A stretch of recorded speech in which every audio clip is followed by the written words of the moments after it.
All right, Ryan, guess what time it is? All right, yeah, it's time. It's time, baby. It's time. All right, so we are in episode 4 of the Grand Mail interview series. As you guys know, we usually do it on Instagram Live. Decided to change course and now go with the route of doing it on YouTube. So I have posted the link on Instagram. So for those of you who have not or know others that are going to go watch it, just go ahead and share the link to them on Instagram. It's also on my stories. So we're starting. We're rebranding and we're trying to get this as big as possible. And YouTube is the place to go. So enough of that about that. Tonight's guest is Ryan Apollo.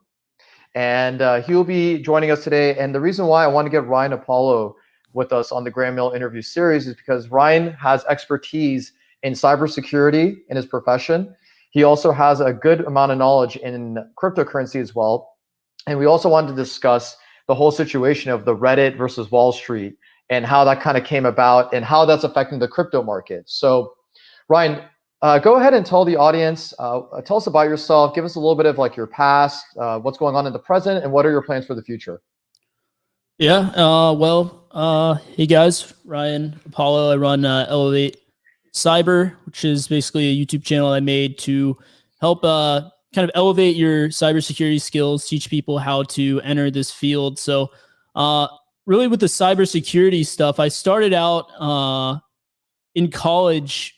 I majored in electrical engineering originally, and literally I changed my major in my senior year.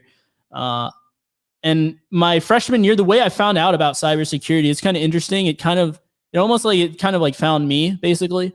Like my freshman year, I randomly got put on like the special living floor for all these like IT and security majors. And so my roommate and like a bunch of my friends were majoring in like cybersecurity related degrees. And before that, I didn't even really know that this was like a field that you could get into. And I always had it in the back of my mind. I'm like, well, I'm doing electrical engineering, but if I ever changed my major, this is what I would do because it just sounded really interesting to me.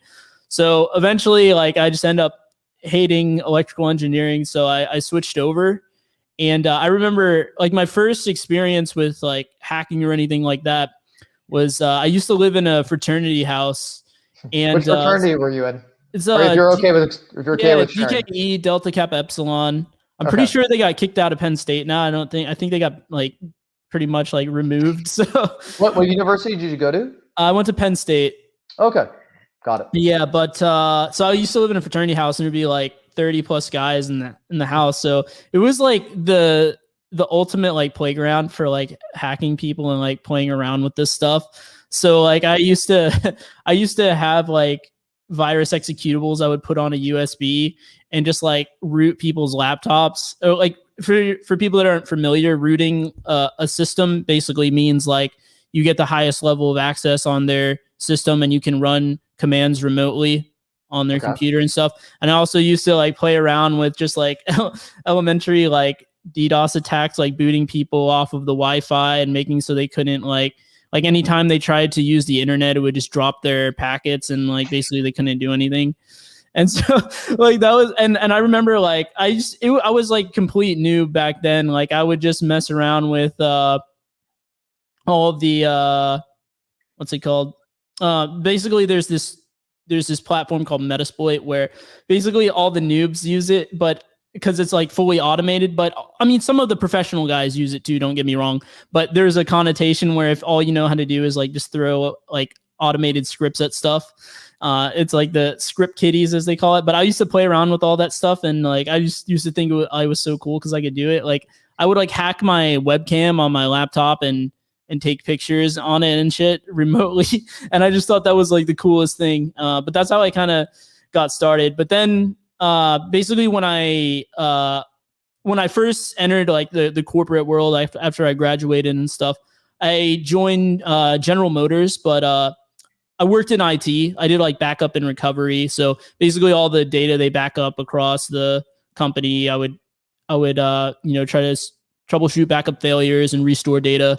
Right. So it was more of an IT role, but I was able to make like a lateral movement to the security team after only like a year and a half or 2 years or something like that. So, and then a pretty good. And ever since then, I've been in the field. Then I moved to another company. Mm-hmm. And then as far as like the crypto side of things, I had some friends when I went to GM and first started working and stuff. I had some friends that were like huge into crypto, and this was back in like 2016, 2017. They were like pretty knowledgeable and like really into it. And I didn't really know anything about crypto back then.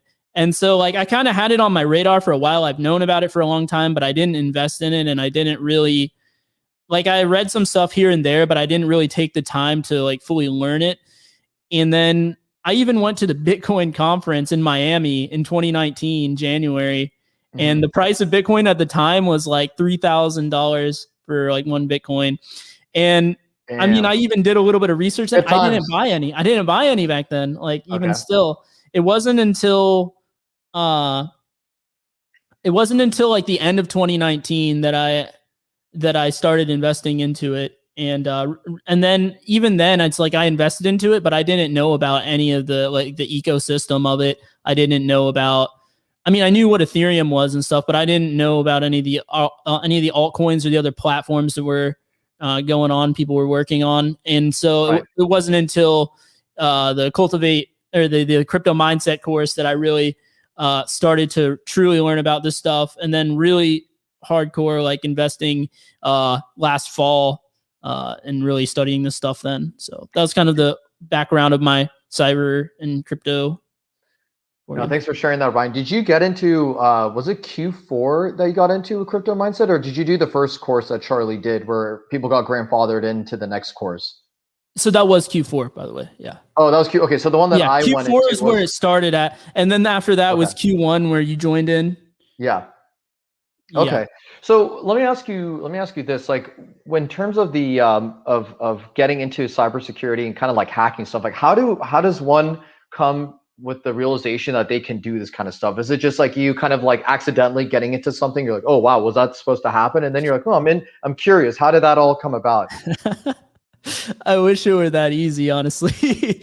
But it's interesting because I was thinking about this the other day. I was talking to Josh from Eat Lift Program, Eat Lift Programming or whatever, Eat Lift Program, yeah.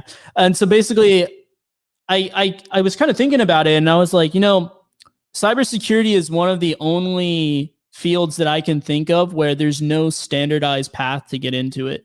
Like in almost every field, you have like maybe you have multiple ways of getting into it. Like with a software developer job, right? Like you can go the college route, or you can go the coding boot camp route, or even the self-taught route, as Josh has proven to us with the clients he's taken on.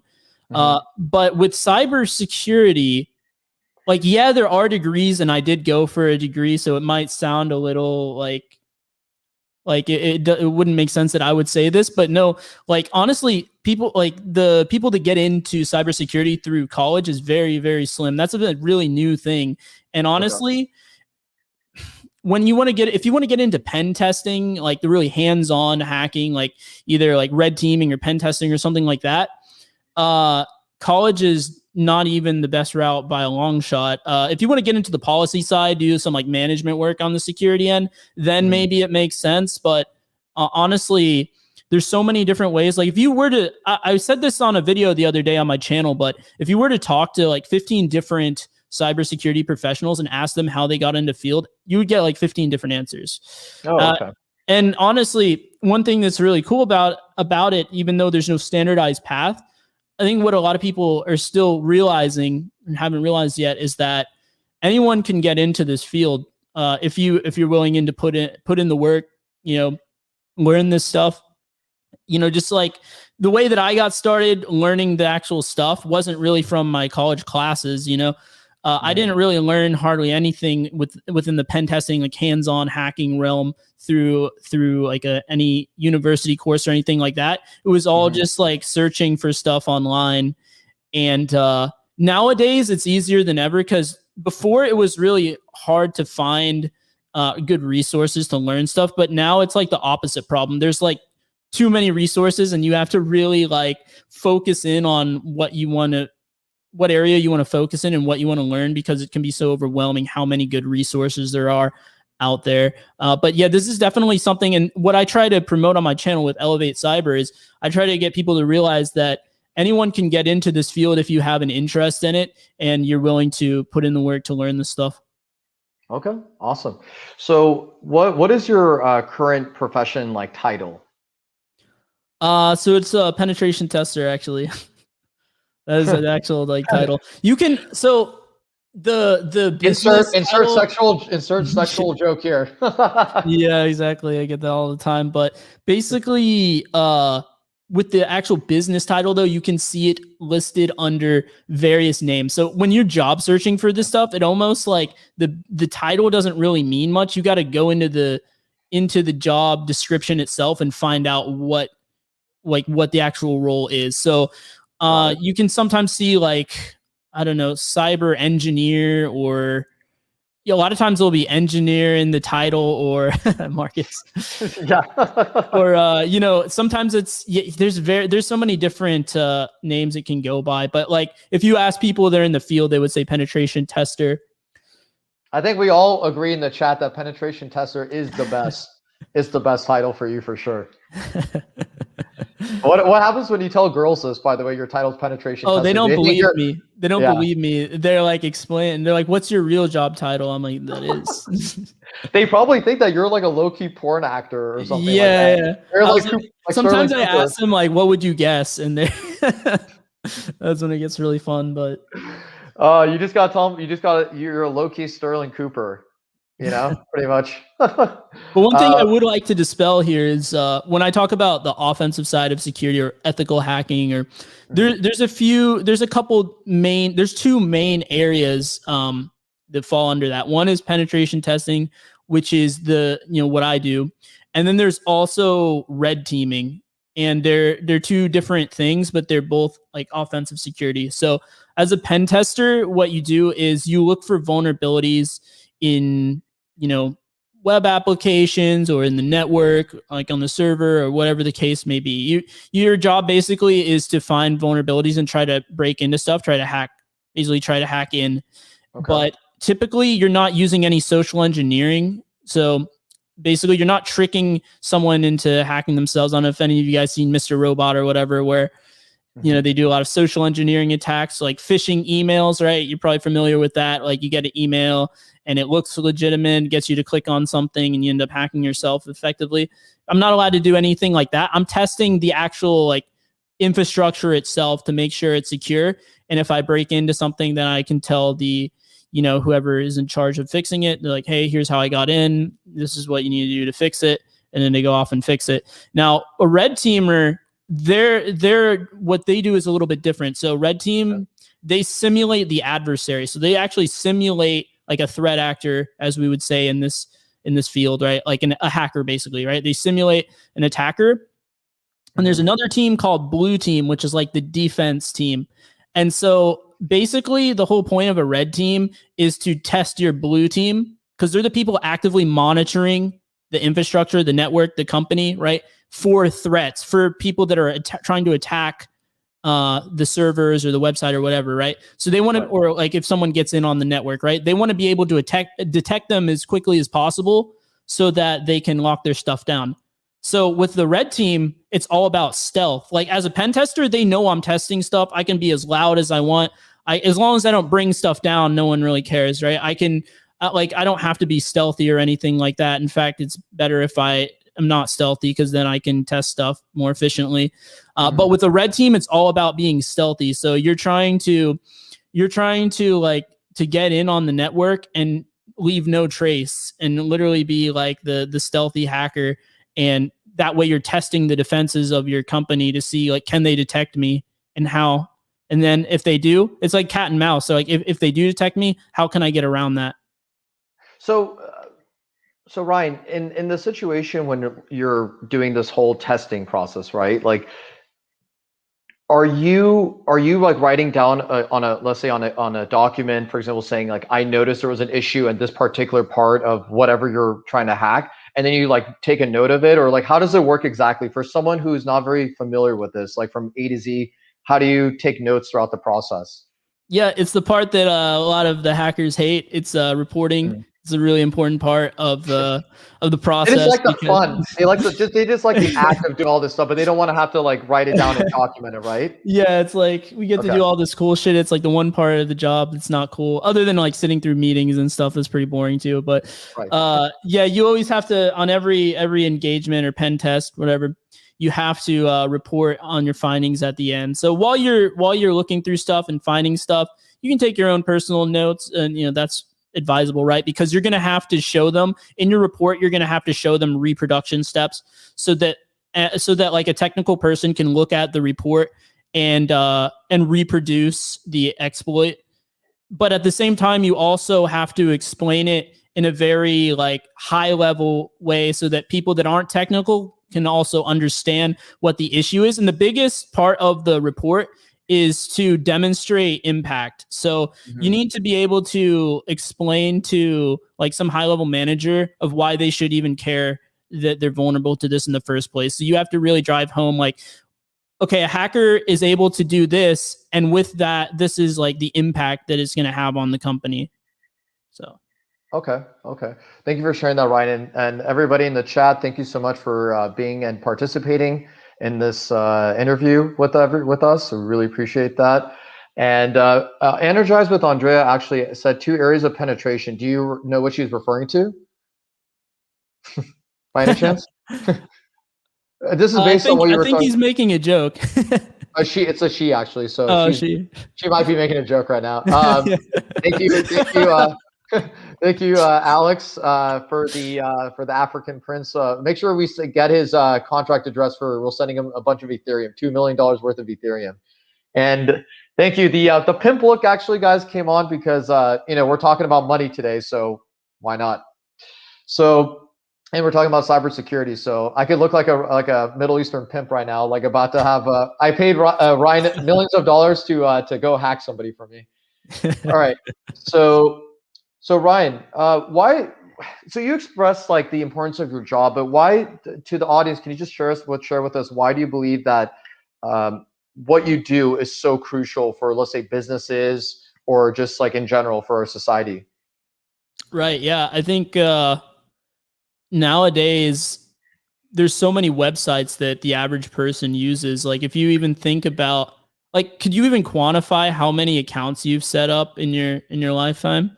Like, I definitely couldn't. Like, I have so many accounts everywhere, right? And it's like, if even one of those accounts gets hacked, because their website was, insecure, or even someone like broke in physically and got into their servers or whatever the case might be, then they could get access to your account, and if you use that password somewhere else, then they can maybe pivot and get into your other accounts.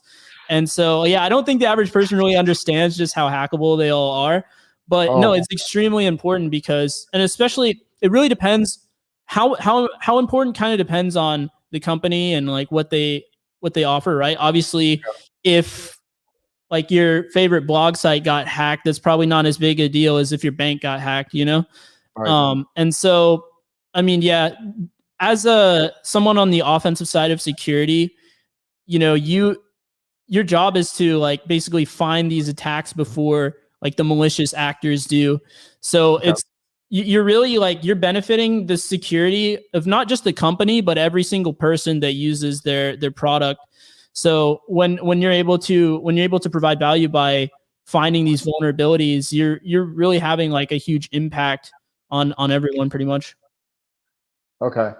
So where do you see the future of what you do currently going in the direction of the future? Where do you see where everything's going? Oh man, the demand for this is only going to go up insanely. And it already has. Like, I even like sometimes see links of like, oh, the government is like, put aside this much money budgeted for cybersecurity this year. Actually, interesting statistic. 2020, I think, was like the most cyber attacks out of any year so far. I'd have to find the actual data on that. Man, I really. Do you think it has to do with the fact that the whole pandemic thing happened and people started getting desperate for money, right? Yeah, well, hackers are very opportunistic. We talked about social engineering earlier a little bit, right. And for a refresher for everyone, it's like if you think about any of the emails you might have gotten in the past, that some of them are very obvious, right? But then there's some threat actors that are very good at it and you can't really tell. But basically, like a lot of these attackers, they use, world events like, the pandemic or whatever. Right. And they actually use that in social engineering. So, for example, they know a lot of people want the vaccine. Like maybe someone constructs like a fake email about like your vaccination appointment because they do some research on you. Because you don't, like, you got to understand, like, you have so much information that you just have out there on the internet. So maybe someone does some research into you and they found out, oh, you scheduled an appointment for a vaccination. Let me create this email that makes it look like I'm from that company that you or like from that, hospital or whatever, wherever you're going to get vaccinated. And I'm going to send it to you and make it look legitimate and tell you an update about your appointment and have you click on the link. And then once you click on it, then it could be a virus or whatever. And Ryan, I cannot stress the fact that there's so many people out there. You mentioned this before I asked you this question, but you said that a lot of people, they use the same password for other websites. There are so many people out there. I think more of like the older generation, they get lazy and they just they make it like whatever, Simpsons 123 with a capital S on Facebook, and then on Instagram it's Simpsons 123 $ or whatever. And the best solution for this, a lot of people don't know about, or maybe not enough of the older generation know about, or even the young generation. If you're lazy, get off your freaking ass and download a password manager app. Do that tonight after the stream and download a password management app, because that's going to have everything in a safe, and if I use the word encrypted, that's correct, right? It's a safe and encrypted app, right? Yeah, as long as you're not using like Google story passwords or something. Okay, so you're saying even Google's safe passwords is not recommended? Yeah, definitely not. So to give you some insider information, please do. I was talking earlier about Metasploit, which was that tool that can auto exploit stuff, right? Oh, geez. Okay. Once you get once you get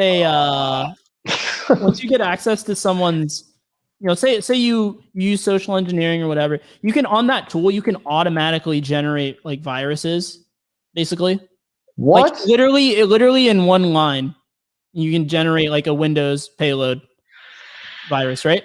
And so if you get someone to run that on their computer, then you'll get access to their machine.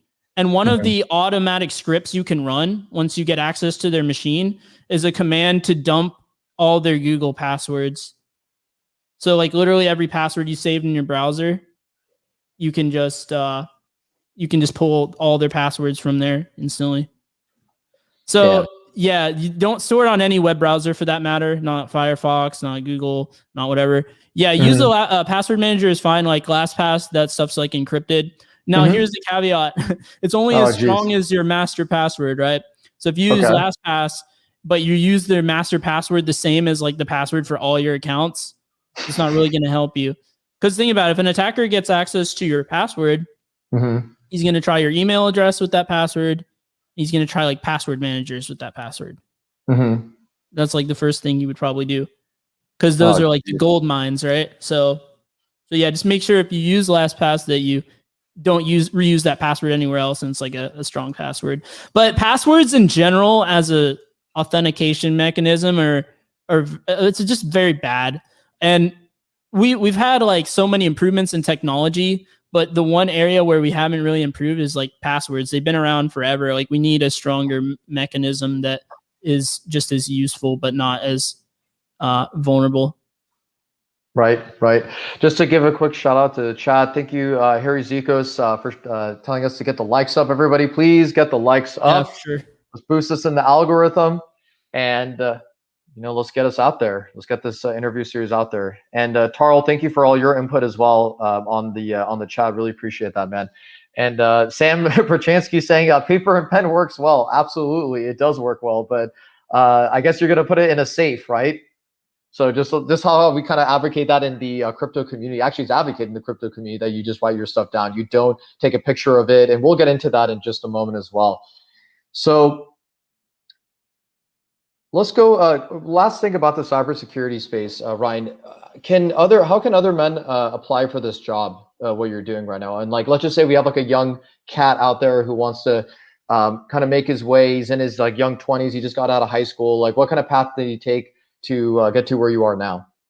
Yeah. So I will say with this little preface is that you can do this at any age. You can't really age out of this stuff. No matter how old you are, you can join this field, because I was going to say this earlier. I kind of sidetracked myself, but this field is very high in demand, and there's a shortage of qualified people. So if you can become qualified in this, like with this knowledge, then you will be like very high in demand.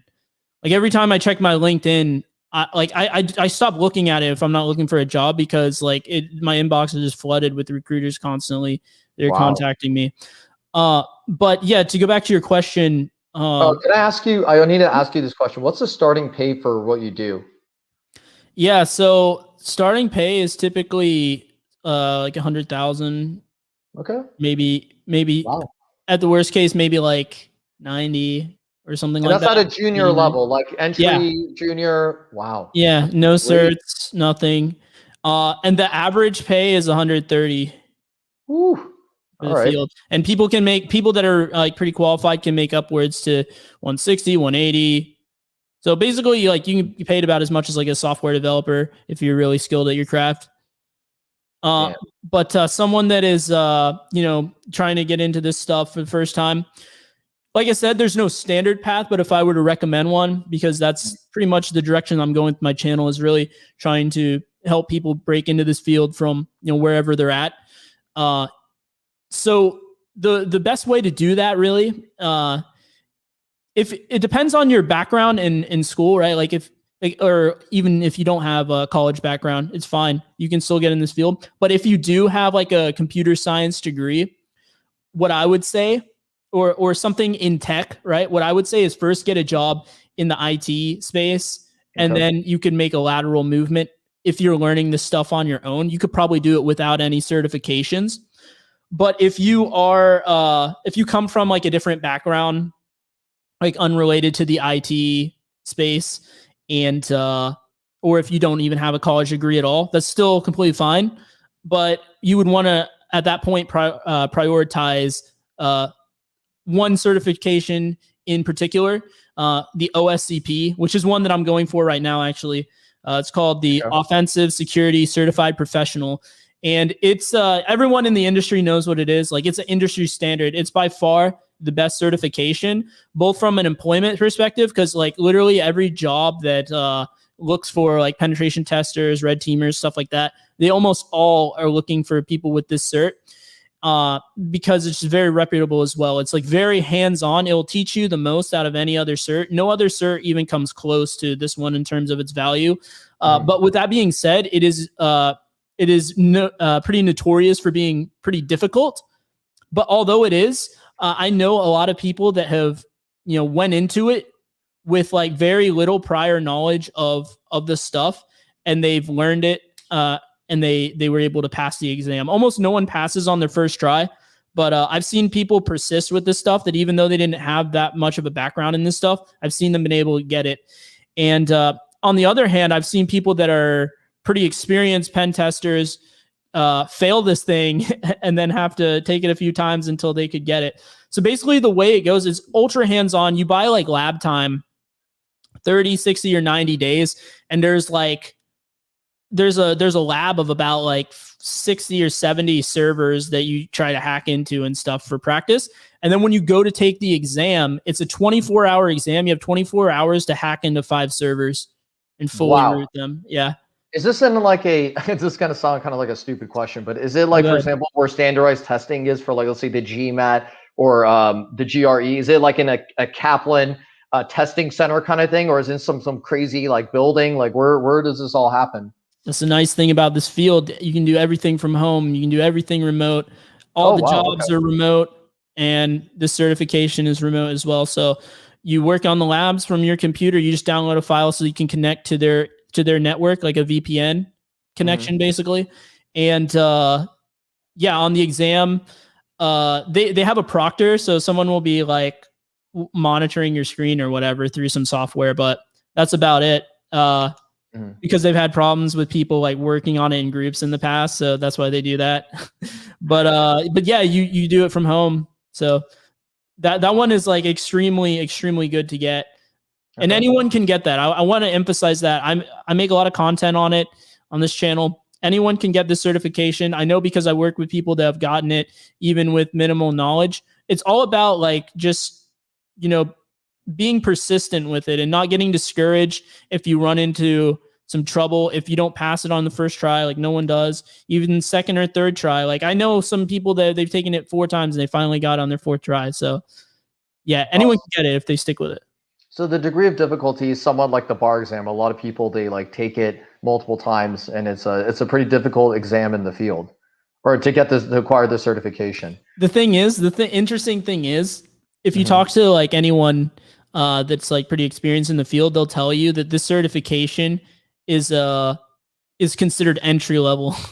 Like there's higher level ones. Yeah, there's higher level. In fact, the same company has one called OSCE, which is like the Offensive Security Certified Expert, and that one's like even harder and like more real world. But the thing about this field is it's difficult. Like this stuff is difficult. Like hacking stuff is not easy. So even though it's entry level, it's still pretty difficult. But that's why it pays so much. And if you can get that certification, you stand out and you will get a job. It doesn't matter if you have a college degree or don't have a college degree. If you can get this certification, and anyone can get it, but most people won't, because they won't be willing to go through that, to like put in the work and like face the failure and come through it and get that certification. But if you can get it, then you're more or less like, there is no such thing as a guarantee, I suppose, but you will be able to find a job, no doubt. Awesome. And just to recognize Alex's question in the chat, he says, what about two-factor authentication, opinions on facial recognition? Harry Zico's replied to that saying, so 2FA is easy to exploit, assuming your network has someone monitoring the traffic. So what do you want? Do you want to chime in on this? Yeah, there's been a lot of, I think the weakest 2-factor is the text message thing. I had some other hacker friends that like have easily exploited that, said it wasn't that hard. But yeah, there's 2-factor authentication is not perfect either, but it is better. It depends on what 2-factor you use. I think the authenticator stuff, Google Authenticator and stuff like that, is pretty good. Yeah. But obviously any 2-factor is better than single factor. So right. Just go with what you got. And one thing I'll say is like all the security stuff, it can be a real pain to use it on a lot of stuff. So it really comes down to the way I do it. Painful for your situation, or for like the average person like us who's not into this field? Everyone, even me, doesn't matter. It's still more of a hassle for no matter who you are, to set this stuff up. So really the advice that I give is like, just, what is your risk tolerance? And like, what is like important to you that it's worth the extra time and all of that?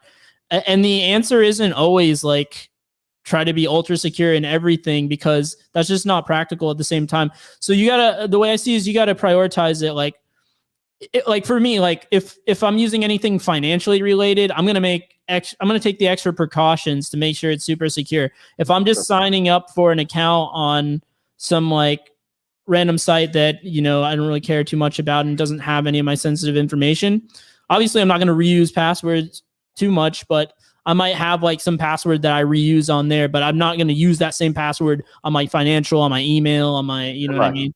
So like save the time where you can save it would be my advice, but don't treat every application the same. If it's something more sensitive, then take the extra precautions. Yep. Agreed. So let's just dive into, now we're getting into money. Okay. So you remember the whole, like a few weeks ago when Reddit and Wall Street happened, right? Yeah. What were your thoughts that were happening when this whole thing was going on? We need crypto, baby. That's what I'm thinking when I hear that kind of stuff. Because these hedge fund guys, they're the ones that are normally the manipulators of the market. They're not used to being the manipulated, so they were like crying and all that after it. And it's like, I'm a big proponent of the DeFi space. I really love what's going on there. It's very much in its infancy right now, but once we really like get it at a mature level, I think it is the future of finance. Yeah, no, agreed. And one thing I remember, so I remember this when the day that it happened, I think it was a Wednesday or a Thursday when it started. And I remember I was on a group chat and my friends were telling me GameStop is like soaring right now. And I was like, dude, this is some stupid stock. It's just a fad. Nothing, this is like, ridiculous. Don't even, why are you guys even putting money in this? Like crypto should be what you guys are focusing on. And I remember when they were talking about it, I'm not gonna lie to the audience. Like I did feel a little bit jealous that GameStop was like booming, right? And I'm like, what the hell? Come on, are you freaking serious? So then when I thought about it, I read more into it, and I started researching, and I'm like, oh wow, this is a collective effort of people working together like a hive, right? Like a collective hive, and increasing the price of GameStop because while all the hedge fund managers were shorting it, they were longing it, right? And it's this game of like cat and mouse. Okay, who's gonna sell first, right? And these hedge fund managers are like, please, for the love of God, like sell, please dump everything you own because like otherwise they're selling at a huge loss, and that's not looking good for them and their portfolio, right? So for me, it was a very interesting. It was an interesting phenomenon. And I don't know if this is ever going to happen again because like they tried it with AMC, and of course I know like Robinhood um, censored the whole thing, right? So do you think that possibly this could happen with cryptocurrency, Ryan? In what sense? Like people are just Yeah, like Dogecoin, for example, right? Like Doge well, was like it's like the meme. It's like the joke of all the cryptocurrencies. So do you think like this what can happens actually all happen? the time, right? With the lower cap coins, the pump and dumps, like that's basically what the pump and dumps are. Is just like people in like private chat groups and stuff all getting together and being like, "Oh, let's all buy this," and then the price soars and they dump it, and then that's why the freaking chart is like that. Yeah. So do you see this as a I like this. I like the fact that we kind of gave the middle finger to the hedge fund manager. Because to me, I'm like come from the premise of power to the people, right? And listen, they play the game of we're trying to short the stock. We're hoping the company loses, right? While people who long it, they want the success for the company ultimately. So for me, I kind of liked it when it was just like again a big fu, a big middle finger to the hedge fund managers of all this money, right? And now we're giving this kind of like power to the people, so to speak. So I kind of like that whole thing. But my question is this: like I'm currently invested in one cryptocurrency at the moment that's worth like pennies, and it has a very good promising. It has a promising project, right? Like its future, what it could do. And I brought it up to Charlie, and I brought it to Dollar Cost Crypto, and I brought it to Wasabi as well in like their last like Oh Sunday yeah, I know which one that video. is. Then. Yeah, and I guess it was the Moon Gang one. And one of the Yeah, I things that heard I'm you. concerned about is that let's just say my crypto that I'm hoping, well, I don't want to say hope, but like I believe the future of it is that it's gonna grow to let's say $1 or even like 50 cents. One of my concerns is that is it becoming a meme coin? Because I don't want it to be a pump and dump, right? Like Dogecoin, yeah, pump and dump as much as you want. Let that thing like go up and then go back down, right? So my concern is what if like our beloved Ethereum or beloved, I mean Ethereum's a little bit different, but let's just say again, like something like not even Cardano, because that's a light blue crypto, like something that's let's say like just getting into the field and it has a let's say promising project. Is that something you thought of as well? Like are you invested in any crypto like that? Most of what I'm invested in is like the blue chips or the light blue chips, as you would say. Mhm. But I think what's important is like if you look at the best investors in any market, whether it's cryptocurrency, whether it's like the traditional like stock markets, real estate, whatever, all the best investors, they think long term, and I think that's what really separates a lot of the people that are just trying to make quick money from like the real wealthy people is that they think long term, and when they invest in something, they're going to invest in something that they think is going to be good over the long run, instead of like trying to. That's why people like bought into GameStop and why people like FOMO into Bitcoin, right? Well, most people just chase the pumps. They see something go up and they just throw a bunch of money into it because they're thinking in terms of like a really short time scale. Like I'm gonna buy this, it's gonna go up like 10x in like a week, and then I'm gonna sell it and make money and cash out completely.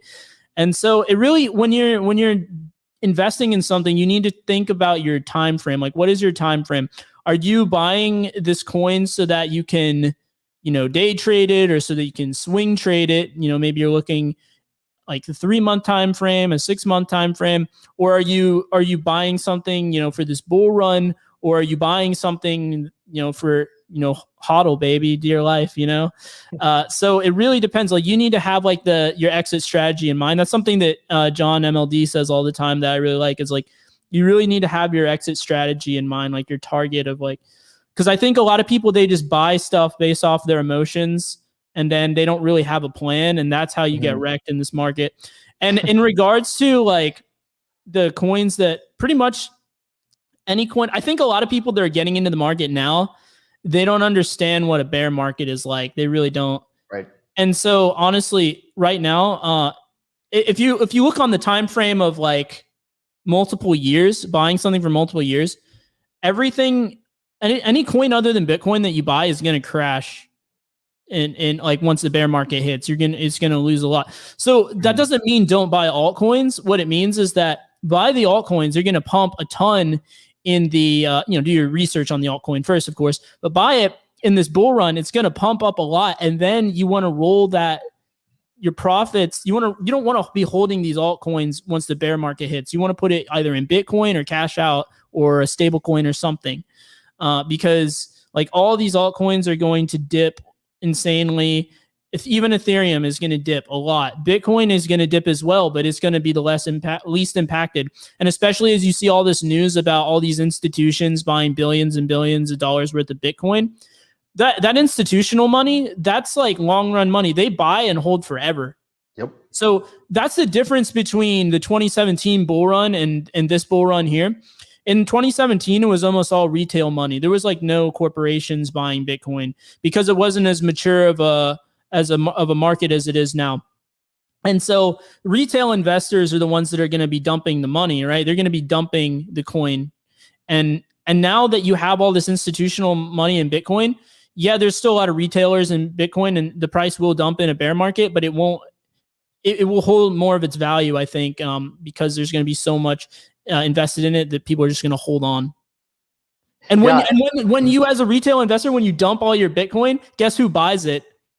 Yeah. I mean, the big institutions, are the ones that are going to pick up all your money, and they're hoping for that. Like there was a huge 2-day sale that happened earlier today, and also yesterday.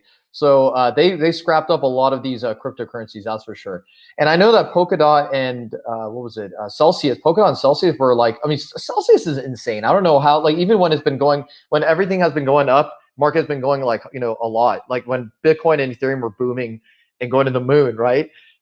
Celsius just kind of stays stable. And then also in this last 2 days where the market has been kind of tanking a bit, that's also stayed stable. So I like that. For those in the audience that are like fairly new to crypto, for me, that's a very good crypto. I don't like the one where it's going like this too much. Like I don't trust those cryptos as much. And I know Ethereum and Bitcoin, they're more on the map, they're more blue chip, and those tank, but those have more promise, and those also have been purchased by multiple large institutions. So a little bit different.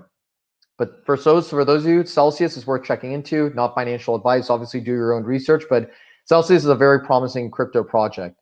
And one thing I also wanted to say is that as an announcement, I don't know if you got this, Ryan, but I got this from Yahoo Finance. So it says payments firm Square buys $700 million worth of Bitcoin.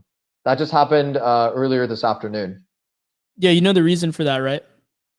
They're going with the PayPal route, right? Or the Cash App route? Yeah, I think I'm pretty sure I heard some news that the U.S. government, because as you know, the U.S. government's going to be, for any of you guys that don't know, the U.S. government's going to be pushing central bank digital currencies fairly soon. Yep. And they're going to require all payment processors to support that. Mm-hmm. And so those payment processing companies like Square, Apple, and all that, they're buying up Bitcoin right now because they need to test it, like beta test how they're going to support digital currencies. So that's the reason they're buying up Bitcoin. Yeah. And one thing, and Sam Frachansky in the chat saying, I'm amped. That's actually the name of the project. It's called AMP. So check it out. It's actually, you can purchase this on Gemini. That's like their number one sponsor thing. And just to quickly give a rundown on AMP, it is a coin that is now under the Flexa network. And what it does is, so a very simple way of explaining it is this: I go to Baskin Robbins, right? I go to Baskin Robbins. I download this app called I think it's called Spender or something like that. So I, let's just say, put money in my Bitcoin wallet in the app, or my Ethereum. DAI is also part of it, and there's, I think, Litecoin as well. Now, a lot of us in the chat are probably going to say, why the hell would you spend any of your Bitcoin to buy ice cream, right? And of course, it's like fractions of a Bitcoin, but still, what would I do? I would probably spend something I don't really care about. Maybe like in my case, like Litecoin, I don't really care about it. So I'll put some money in Litecoin, and then I pay with Litecoin, but the merchant receives fiat dollars. So that to me is like, holy shit. Like, I mean, I'm a business owner, so for me, seeing something like this would be very cool. I did bring it up to, again, to the guys in our crypto community and the experts at it, right?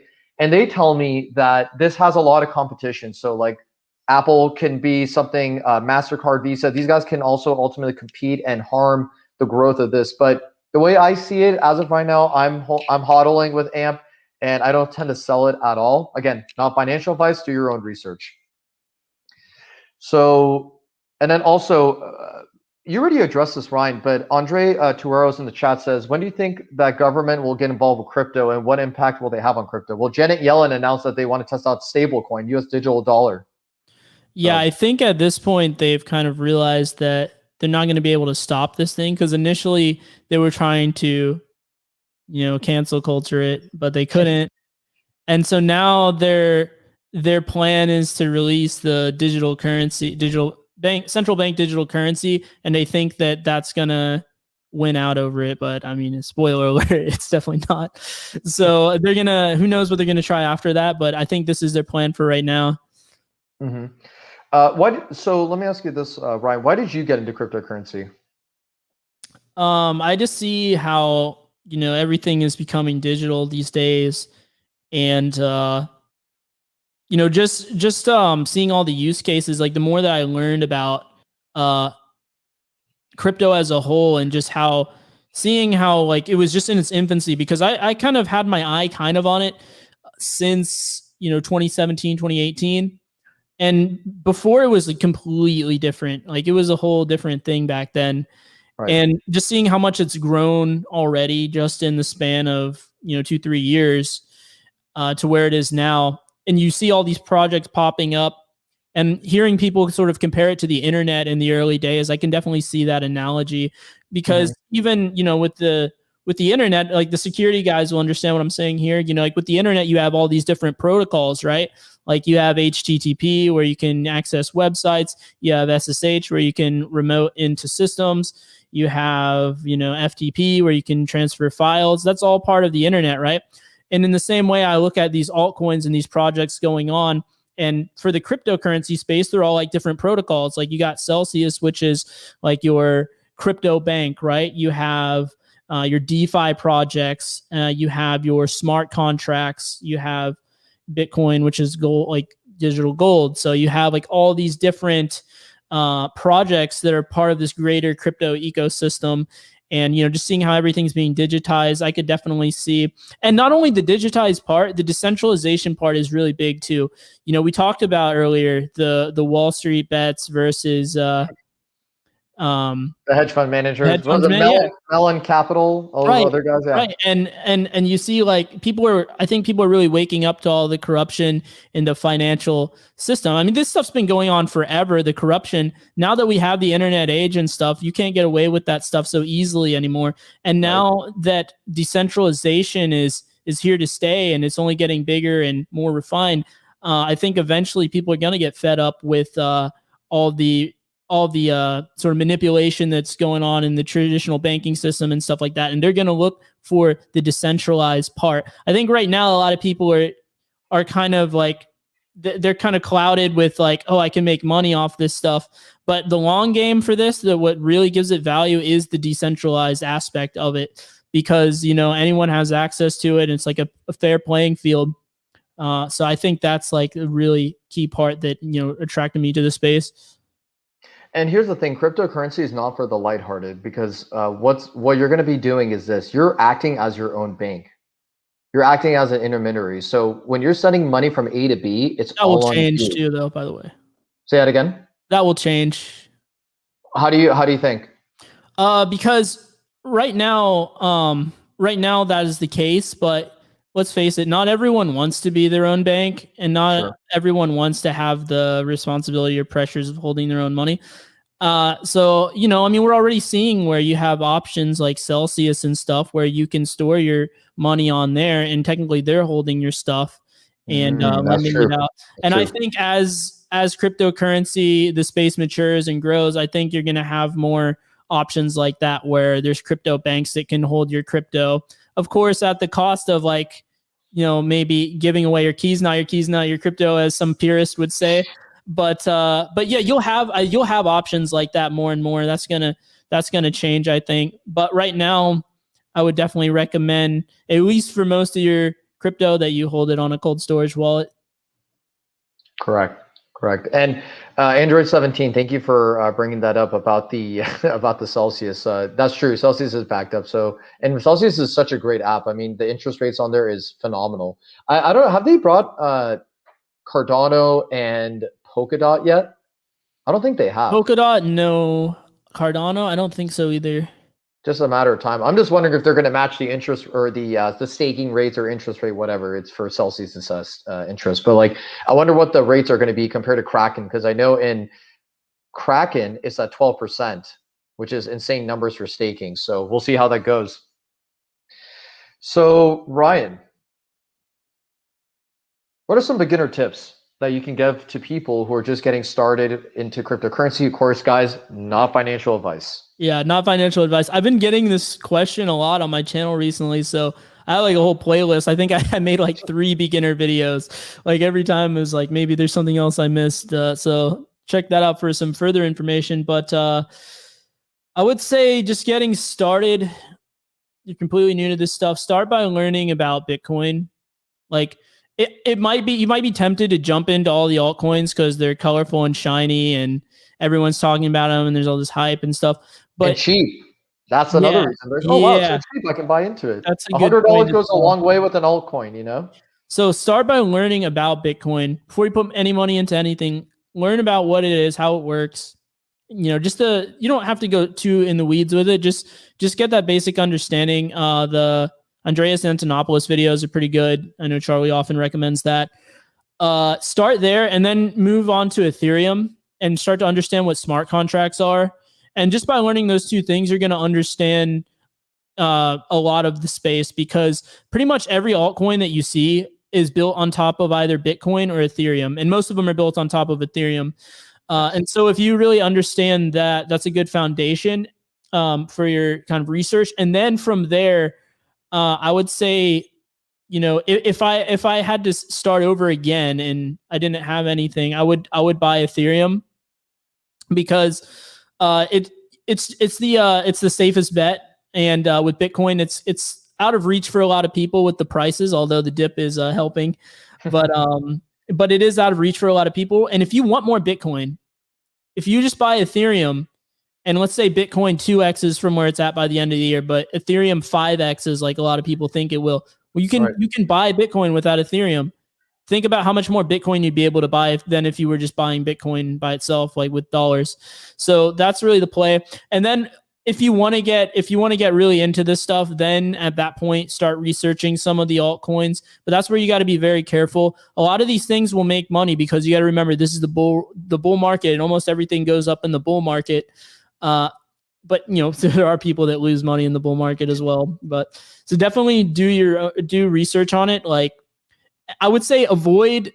This kind of goes without saying, but now that I'm thinking about it, definitely avoid any kind of mainstream media news on this stuff.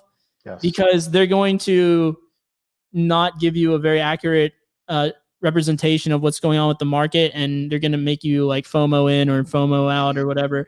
And so definitely avoid that. And like Cameron was saying, definitely don't. It's a psychological thing, but don't allow the numbers, like the price of the coins, to influence your decision too much one way or the other. because there's a lot of crappy coins out there that are really cheap. And it's like, yeah, you could get 1,000 of them, but will they be worth something, And then you have coins that are a little bit more expensive, but they have good fundamentals. They have good technicals. I'm not going to get into the technicals and fundamentals. I have some videos on that if you want to check that out. But just for like the beginner advice, if you want to start getting into the altcoins, then yeah, do some research on there. But the safest bet is just buy Ethereum. And where can they find those videos, by the way?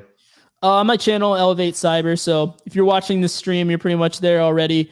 Just check out. I have a playlist on my channel. Security and cryptocurrency, I believe is what it's called. So check out that playlist. You'll find all the videos there. And so just to mention in the chat, Taro was saying, I'm thinking about mining Ethereum and rolling it into BTC. So I think I don't know if you've seen the Vice documentary of where the best or the most, I guess this guy who's like at an ETH mining farm. And I think it's in Iceland or it's somewhere in Scandinavia. I know Iceland's not part of Scandinavia, but I think it's like either one of the Scandinavian countries or it's in Iceland. And this guy, like, he started at age 18 or something like that. And he has and he makes like crazy numbers for an Ethereum mine. So I don't know if you've seen that documentary. I think it's either Vice, Tarl. I don't know. Have you seen it, Ryan? No, I haven't. Okay. And Sam, buy nothing but Ripple and a Dogecoin. Yeah, absolutely. I stand by that message. Not. No. Okay. And Harry asking is, how do we set up an Ethereum mine? Do you know that by any chance? I think Tarl can help if you don't know the answer to that, Ryan. Yeah, I'm not sure. I haven't really ever cared to do it, I guess. Right. Yeah, I wouldn't be the best person to ask about that. So what are some common mistakes I have some friends that I talk to, a lot of guys, they want to get into cryptocurrency, right? And one of the things they want to know is, they ask me for some of the basic fundamentals, right? What are some common mistakes that you could share with the audience right now? There's probably some women that are watching this as well, but like for the guys and the women that are out there that want to get into cryptocurrency, what are some common mistakes you can bring to their awareness? Yeah, there's definitely a few that come to mind. First of all, you have to remove your emotions from it, and you have to be very logical. Even if you're not a very logical person, maybe you have to work extra hard at it, but there needs to be a reason for why you're buying, and you need to think about your time scale, like I was talking about before. Are you buying this? Like what's your time frame? Like, are you buying this for like to sell it maybe a year later or a month later? And the longer the time scale, normally the better the investment or the less risky the investment, right? So like if you're gonna buy something for a year, you're gonna probably end up looking at better projects than if you're like, oh, I can make quick money off of this. Try to stay away, especially if you're new. Try to stay away from like trading. Just buy and hold is the best strategy. The people that make the most money are the hodlers. The people that buy stuff and hold for the long term, versus the people. Or if you do trades, they do like very few trades, like big trades. The people that are trying to chase money. If you try to chase money in this market, that's how you end up getting wrecked. So that's the first thing that I would say for sure. And then beyond that is just like have your kind of figure out what your risk profile is. Like, how much are you willing to risk?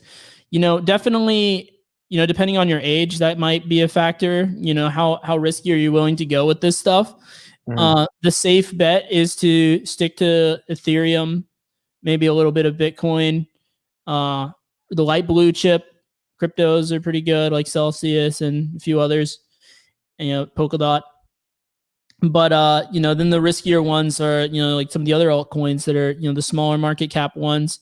I would say like a good profile is just going most on the blue chip ones and then like a little bit into the light blue, and then maybe have like a few. Another thing I would say for sure, now that I think about it, is that I see a lot of beginners, like they try to invest in too many coins, and it's easy to do because, like I said, they're all like shiny objects and they entice you and they have a cool logo, and like you might know some people very adamant about like random coins, right? Like very into it. Like you might know some guy that's like really into AMP and like that's all he owns.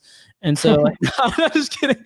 You probably might have friends that are really into the coins, and what will happen over time is that you just end up buying into so many different coins, and it becomes impossible to manage that.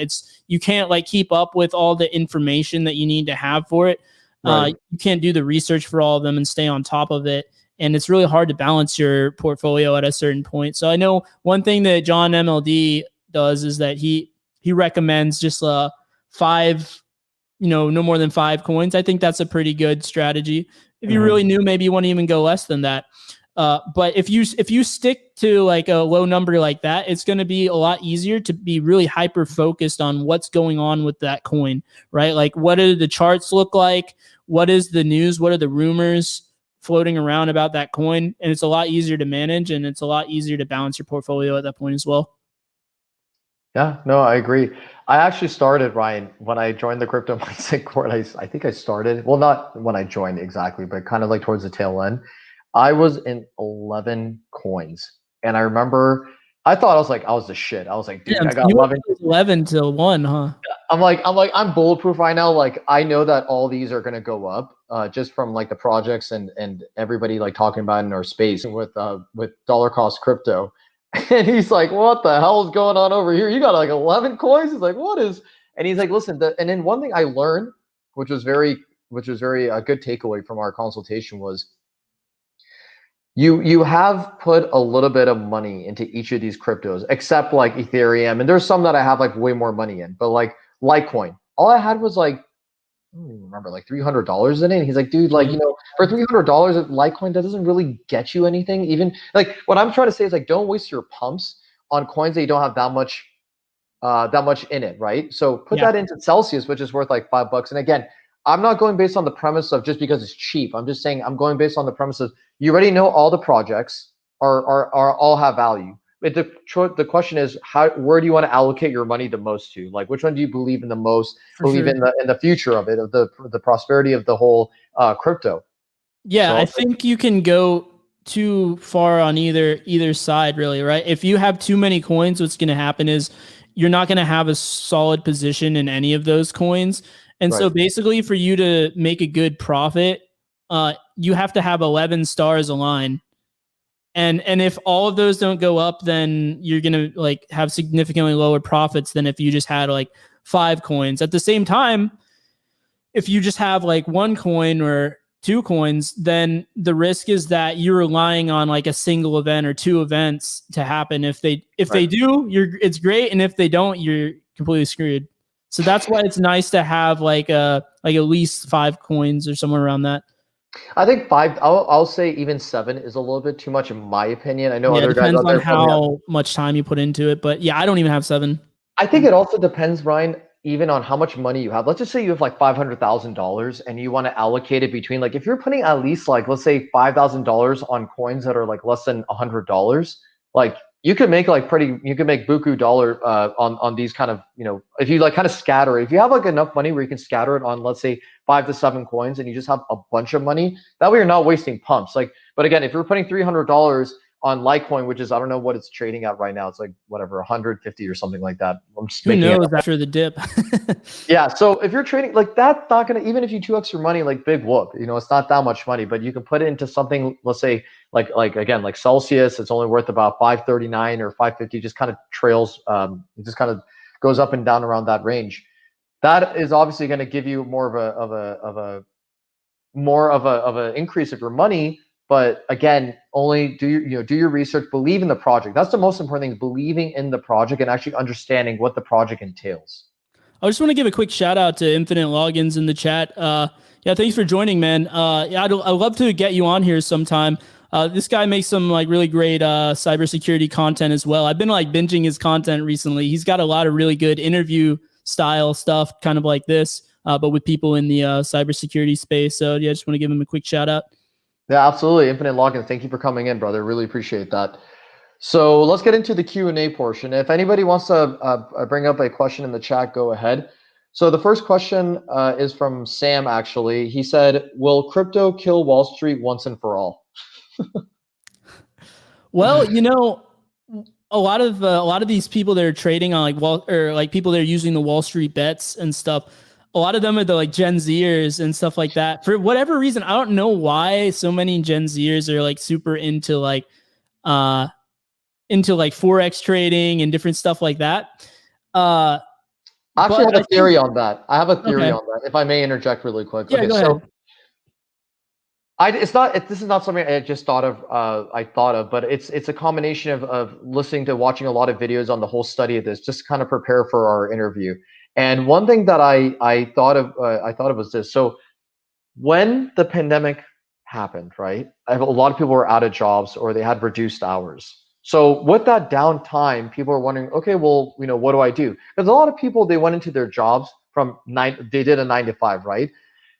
When they went to work, they would come home. They probably just wanted to crack a beer. They just wanted to like have their dinner, watch some Netflix, and they were like kind of like zombies. They didn't really do anything after that. Let's say like the average person just kind of associates themselves like this. So what happened is once the hour reduction happened, or they got, unfortunately, let's say, thrown out of their jobs due to the coronavirus, what else did they have to do, right? So they're thinking, okay, I'm desperate on money. So they join the Reddit community, right, out of sheer boredom. And then they find Wall Street bets or they find Satoshi bets, right? And then they start researching and they're like, oh, wow, what the heck? Like there's a collective amount of people that are willing to all buy GameStop to see the price go up. So once someone who has the balls to put down a lot of money, they see the prices slowly going up, then they're like, okay, now I want to contribute, right? Nobody wants to be the first person to do it, just like Charlie says. No one wants to be the first person or the last person to do it. It's always like you always want to be in the middle, right? And that's what my theory is that people were just out of sheer boredom. They thought like, hey, this is a great opportunity to make some money. So what do you think? Yeah, no, I agree. And going back to your previous question, I think it is really good for the cryptocurrency space because I think it wakes people up to the fact that all this manipulation stuff is going on. And, maybe those, especially like the younger generation, they use tech all the time. They grew up with technology and it wouldn't be very difficult for them compared to like your average boomer, right? To pick up this technology and understand it. And I think so it's pretty good for crypto adoption. I think what's really going to push crypto adoption forward, ironically enough, is the digital central bank digital currency, right? Because that will get people used to using digital currencies and interacting with that. And then it's going to be even easier for them to learn crypto at that point. Yep, agreed. So Andy Mack also, he asked a question. He's saying, I'm trying to start my own crypto side hustle, which is crypto consulting. Any tips on what I should be doing? Well, it depends on, define like what your goal is, in what way do you want to be able to provide value to your customers, right? To your audience. I would say the first thing you need to do is find a way to build an audience. However you want to do that, like leverage the internet for sure. Whatever platform you want to use, start maybe creating a YouTube channel. If you go the YouTube route, it's all about showing up persistently, consistently, making tons of content. I make daily content. But whatever platform you want to use for that, maybe it's another social media platform, but build an audience and provide as much free value as you can. And then when people see that you're giving a lot of value away for free, then you can, have your consulting thing set up, like maybe through a website or whatever, and then they can pay you for like the premium value that you give, right? And so just really building that audience and getting people to see your value, first from like that free level, and then giving them the option to go further is what I'd recommend. Awesome. And Andy actually, like, good for him. This guy has grown so much. I'm so happy for him. So proud of him. He actually posted some videos on Instagram and talking about the basics. So if you go on his Instagram, actually, you can check his stuff. And I think he goes by Andy. So for those in the audience who are curious, it's Andy Mack Life. Mack is spelled M-A-C-K. Andy Mack Life. So shout out to him for getting started and putting himself out there for public speaking in general. So good job, Andy. So another one, I don't remember exactly who this person is, and their username is kind of long. So I'm just gonna ask the question. It was, my bank won't accept deposits from Binance. What is the solution to this? So yeah, I'm guessing he's talking about Binance US. He's probably in the US. Yeah, I think I've heard some people having problems like that. So You can either try to set up on another exchange, but if they're not going to let you buy crypto at all, then you're just going to have to use another bank, basically. Uh, that's like the only way I can think of. Because when you on ramp onto crypto, you have to do it like through a bank typically. So, And what does on ramp mean, Ryan? so on ramping is just when you convert your fiat US dollars or wherever currency you're from into cryptocurrency. Okay, So, awesome. yeah. Yeah, so one I know my parents have finally decided that they want to get into cryptocurrency too. One of the issues we were having is like on some of the websites, like we weren't able to like get the bank connected, but we did get connected on Binance US. So I I would think say for call them up, get them on the phone, like get your bank on the phone, like be really proactive about it, be really aggressive about it, like persist with it, like, get an answer from them. And if they still won't work with you, then find another bank. boom. Okay.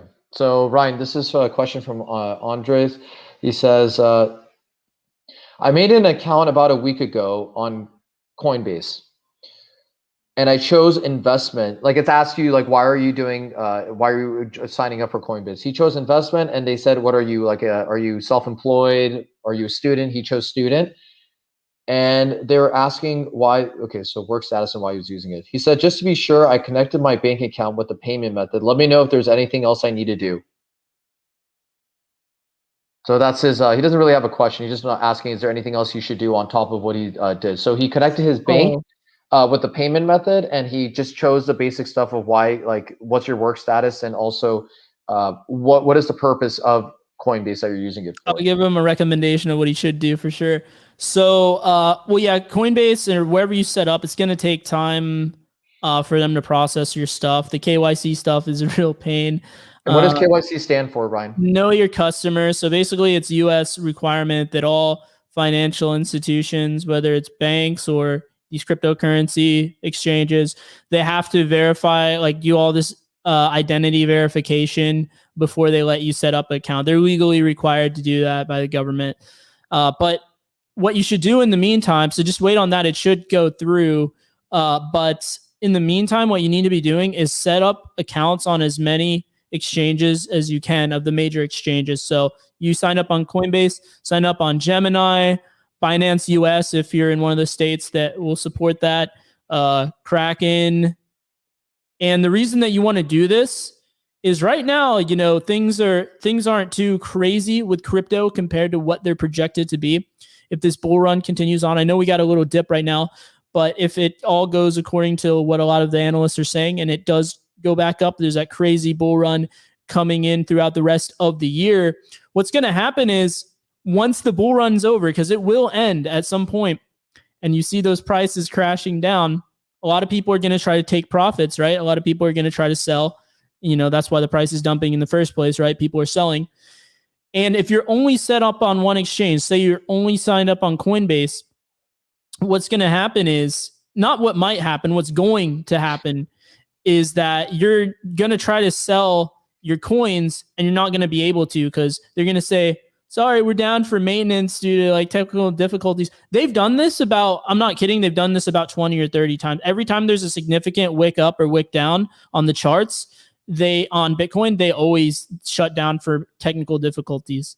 Yep. So if you have multiple exchanges already set up, ready to go, you can just, Coinbase isn't working. Okay, let me send it to another exchange that is, and then you can cash out. Because if you have to wait, it's not even just a problem of, oh, I have to wait. Well, by the time you're done waiting and their service is back up, you would have lost, like, depending on the size of your portfolio, tens or hundreds of thousands of dollars. So Yep.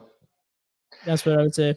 Yeah, and that's what I was advising to the young guy that asked me the question as well, was that you need to have an escape plan. Not just like a part of your exit strategy, by the way, guys in the audience, is to have multiple on ramps. So sign up with Gemini, Coinbase, Binance US, or Binance if you're from out of the country.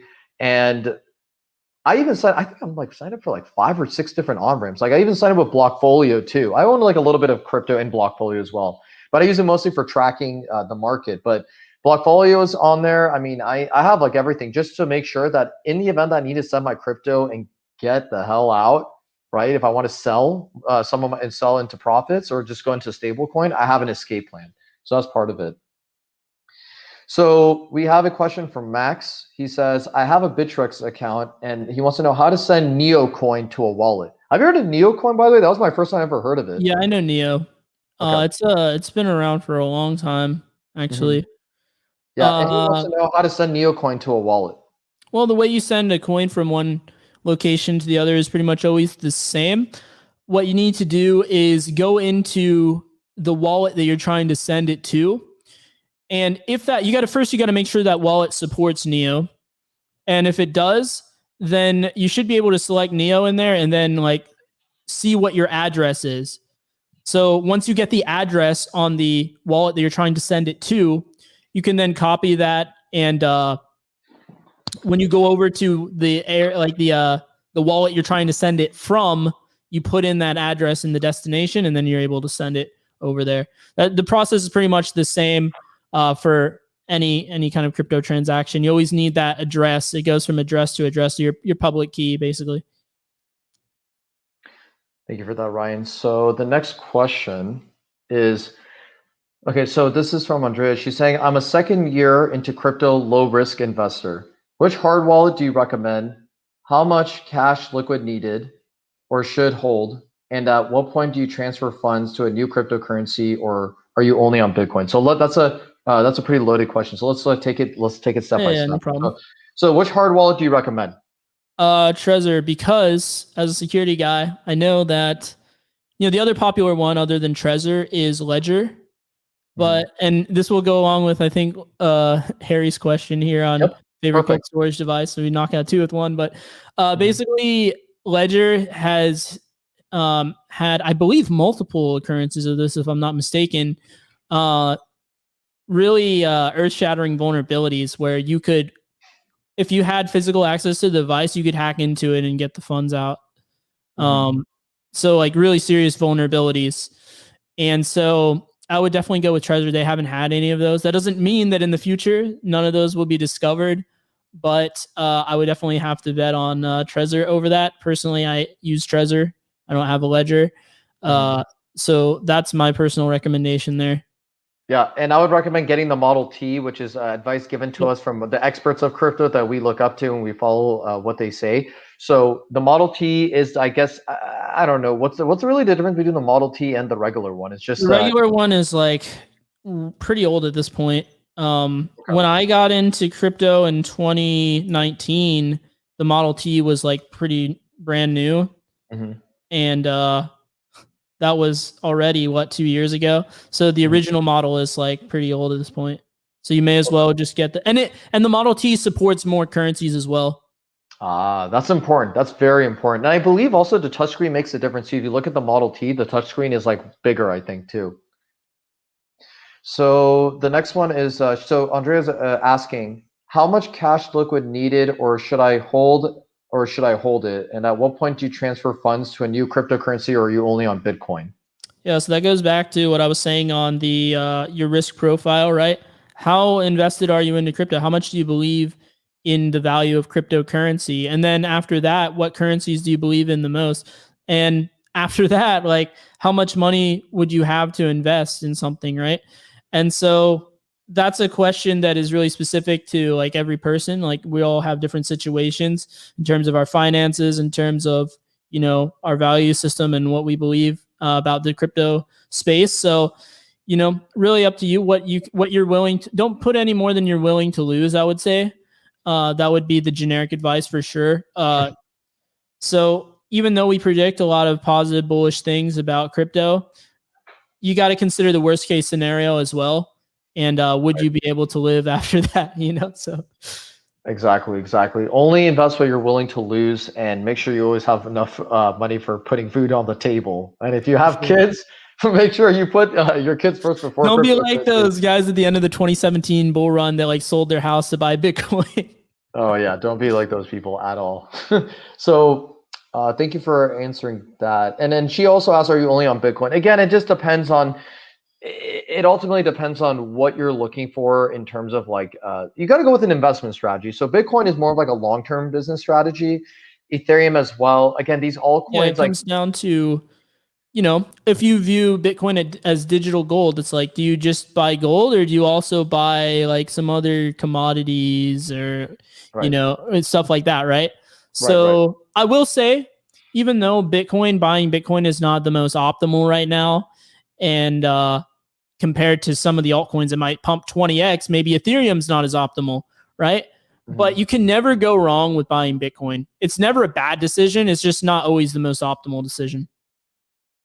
And one thing I want to also address is a question that your buddy Infinite Login said. He said, "How long ago did you guys first buy into crypto?" Go ahead, Ryan. You start first. Yeah, so I covered this at the very beginning, but basically, even though I've known about crypto all the way since like 2017, because some of my friends were really into it, I didn't actually start putting money into the markets until late 2019. And even at that, I only bought Bitcoin back then.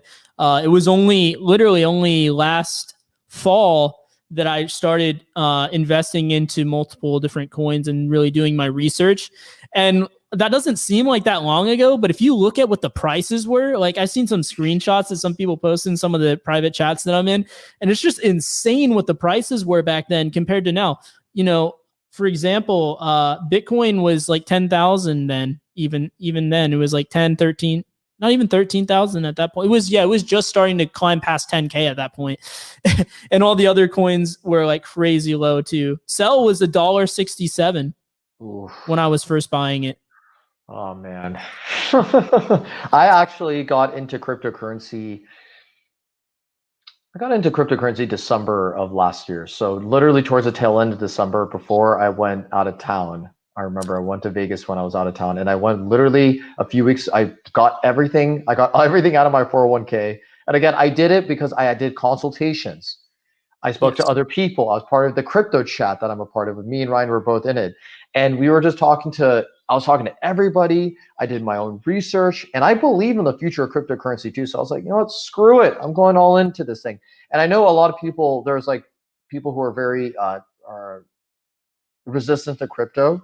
They're going to say, hey, you're putting all your eggs into one basket. But if you actually are part of the crypto community and you're like integrated in it, you're not going to see like that. It's more like I'm allocating my funds into different parts of crypto. I'm going one that's a blue chip, let's say Bitcoin, Ethereum. I'm going into a little bit of, I'm down to dabble a little bit into Cardano or Polkadot. It's just like being 100% in the stocks too. And I know the argument of what they're going to say is, well, at least with stocks, like you invest in companies that have tangible products, for example, or services, right? Or services that you see on a daily basis. Like you can invest in Boeing. You go in their planes, right? You can buy stock of Apple and Tesla. It's there in front of you as well. You can actually touch the products, right? But in the future, the way everything's going, like crypto is just a completely different ball game, and I think it's the future of finance altogether. That's why now is the best time, because when everyone already believes in it, when everyone already knows its value, then it's Mhm. going to be really hard to make money off it because everyone's going to be buying into it and the price is going to be crazy high, and it's not going to have the volatility that it has now. As much as volatility scares people, the volatility is what allows people to make crazy gains, right? With the stock market, if you make like a 6%, 8% return on the year, that's a good year. In crypto, that could be like a day, easily, way more than a day. Like, we see some of these coins go Hours, up, like even from the beginning of the right? month, we've seen some coins already go up like 200%, 300%, 400%. So that speculation part of it and the uncertainty of it is what allows people that are smart, savvy, do their own research to be able to profit off this stuff. So it's a good thing. And we have,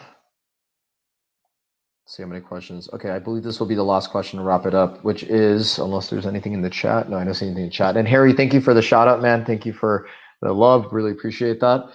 So we have someone from Instagram asking, what are the best and worst coins? Ultimately, that's up to you to decide that. But I'll go with my list, and Ryan, go ahead after me to conclude it. So for me, my best coins on my portfolio, I'm invested in AMP, Bitcoin, Ethereum, Polkadot. What else? I'm invested in. Wait, I thought you said it was AMP only. No, I'm not AMP only. I got synthetics. I have Aave.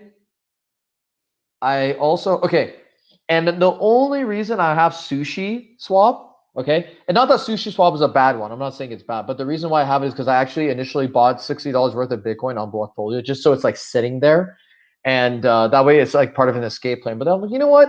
Sushi Swap is like less than like $20. Let me just convert that into sushi, and if my money goes up, it goes up. If it doesn't, whatever. I don't care. At least I just want the account to be active. So for me, it's AMP, Sushi, Celsius, Synthetics, Polkadot, Aave, Bitcoin, and Ethereum. So that is 1, 2, 3, 4, 5, 6, 7, 8. Well, that's 8 coins, but Sushi doesn't really count. It's only $60. So I'll say it's like 7 Yeah, coins. yeah. Yeah. What about you, Ryan? Well, I'm a hacker. I'm not going to tell you my whole portfolio. What the hell? No. XMR only, Monero only. No. Yeah, Monero, baby. I used to Monero, actually own Monero Zcash, too. and not Dash because screw Dash. That's terrible. That coin sucks. Yeah. But the ones that I would highlight, I guess, obviously Bitcoin and Ethereum. We talk a lot about Celsius. That's a pretty good one. A lot of there's like some DeFi projects that are really good to have a lot of promise, like SNX and Aave, like you mentioned Aave. Mhm. And then honestly, like the smart contract stuff, you're pretty safe to go with any of those right now, probably. So whether that is Ethereum or Polkadot or Cardano, those are solid picks. The bad Yeah. ones, stay away from Doge. Yeah. Do not buy Doge. And if Sam, Everyone's aping into Doge. Like you have to understand, like the coin is actually a meme. Like it started out as a joke. yeah. Like it has no value. Like you need to look at the fundamentals, right? Like it doesn't have any value. It's the value is just a joke. So like that's gonna dump really hard. So don't invest in the Doge. And And personally, yeah, go ahead. Alex Mashinsky said it best. Who's the CEO of Celsius? He said that Dogecoin has no utility. And right when I heard that, and I knew it already was a meme, but when I heard that, it kind of solidified it for me more. Like we only invest in cryptos that have utility and actually have a reason to change the world and change the future of finance. Go ahead, Ryan. Yeah, except Bitcoin that doesn't have any utility. It's just like a good store of value. Well, But for definitely for it the does have it just to interject really quick. It does have it's a form of transactions, like paying for transactions too, if you think about it. Because like a lot of times, I remember I was talking to my dad about this. He's like, is the whole world gonna? Or a lot of people actually think this too. They think like all cryptocurrency it's gonna change payment methods from the dollar to, let's say, Cardano, or pay for dollars with Polkadot. That's not how it's going to work. What's going to happen is Ethereum, these cryptos, they create these special kind of technology and give birth to other cryptocurrencies like Ethereum. You know how you were mentioning Ethereum? A lot of these cryptocurrencies fall under the Ethereum network. And they do other projects, like they do other groundbreaking things that's going to change, revolutionizing technology and finance. So Bitcoin actually I believe it's used for transactions. If you go on the Bitcoin website, you'll literally see it's made for transactions. So it's not going to replace the dollar. It's actually a hedge against the dollar, to be honest. But there are merchants out there, bro. Like in LA, there are taco shops or taco trucks that accept Bitcoin as a payment. So yeah, I think maybe for like a short time it could happen, but I don't really think that we're going to use Bitcoin for transactions. The reason being because there's that limited supply, and now as you see, like we're just now seeing all these big corporations ape into Bitcoin, and I forget what percentage, but there's already a good chunk of Bitcoin that's gone forever, right? There's only going to be 18 million Bitcoin, and like 3 million of it is like gone forever because people that bought Bitcoin, they died and was on their devices. It'll never be in circulation ever again. And so I think like definitely long term, and if you ever seen the Bitcoin Citadel meme, that's like my favorite meme. yeah, Eventually, yeah, you're going to be like, if you could get any Bitcoin, you're going to be happy. Like people are going to be transacting in Satoshis and stuff eventually. And not only that, it's really inefficient as a transaction method because think about it, like the transactions take like 10 minutes to process. So if imagine like buying a coffee somewhere and waiting 10 minutes for, normally you swipe your card and then you wait, you see the thing spin around and then, okay, it's good now. But imagine waiting 10 minutes. And that's actually the reason why so many of the other crypto projects sprung up, like Litecoin, that aims to solve that issue. Then of course you got like Bitcoin Cash and Bitcoin SV and all of that other stuff.